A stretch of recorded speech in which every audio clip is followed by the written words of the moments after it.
ഗസയിൽ സമാധാന കരാർ ലംഘിച്ച് വീണ്ടും ഇസ്രായേലിന്റെ ആക്രമണം. പലസ്തീൻ കുടുംബത്തിന് നേരെയുണ്ടായ ആക്രമണത്തിൽ 11 പേരാണ് കൊല്ലപ്പെട്ടത്. ആക്രമിച്ചത് അസ്വാഭാവികമായ വാഹനം കണ്ടതിനെ തുടർന്ന് ഇസ്രായേൽ സൈന്യത്തിന്റെ ന്യായീകരണം. സമാധാന കരാർ പ്രാബല്യത്തിൽ വന്ന് 8 ദിവസം പിന്നിടുന്നതിനിടെയാണ് ഇസ്രയേലിന്റെ ക്രൂരത. ഗസ സിറ്റിക്ക് സമീപത്തെ സെയ്ത്തൂൻ പ്രദേശത്ത് അബൂഷാബൻ എന്നയാളുടെ കുടുംബം സഞ്ചരിച്ച വാഹനത്തിന് നേരെയാണ് ആക്രമണം. മരിച്ചവരിൽ 7 കുട്ടികളും 3 സ്ത്രീകളുമുണ്ട്. ഇസ്രയേൽ ആക്രമണത്തിൽ തകർന്ന വീട് തേടിയെത്തിയ കുടുംബമാണ് ആക്രമിക്കപ്പെട്ടതെന്ന് ഗസ പ്രതിരോധ വക്താവ് മഹ്മൂദ് ബസൽ പ്രതികരിച്ചു. ഇസ്രയേൽ അധിനിവേശം ഇപ്പോഴും തുടരുകയാണെന്നും സാധാരണക്കാരായ ഒന്നുമറിയാത്ത പലസ്തീനികളെ അകാരണമായി കൊല്ലുകയും ക്രൂരമായി ഉപദ്രവിക്കുകയാണെന്നും മഹ്മൂദ് ബസൽ പറഞ്ഞു. കരാർ പ്രകാരമുള്ള യെല്ലോ ലൈൻ മറികടക്കാൻ ശ്രമിച്ചതിനാലാണ് ഇവർക്ക് നേരെ ആക്രമണം നടത്തിയതെന്നാണ് സൈന്യത്തിന്റെ ന്യായീകരണം.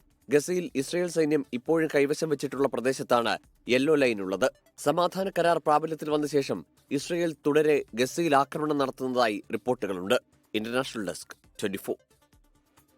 ലോകത്തെവിടെയായാലും ഏത് സമയത്തും 24 വാർത്തകളും ഓഗ്മെന്റഡ് റിയാലിറ്റി പാക്കേജുകളും എക്സ്പ്ലെയിനറുകളും വിശദമായി കാണാൻ ഞങ്ങളുടെ യൂട്യൂബ് ചാനൽ നിങ്ങൾക്ക് സബ്സ്ക്രൈബ് ചെയ്യാം.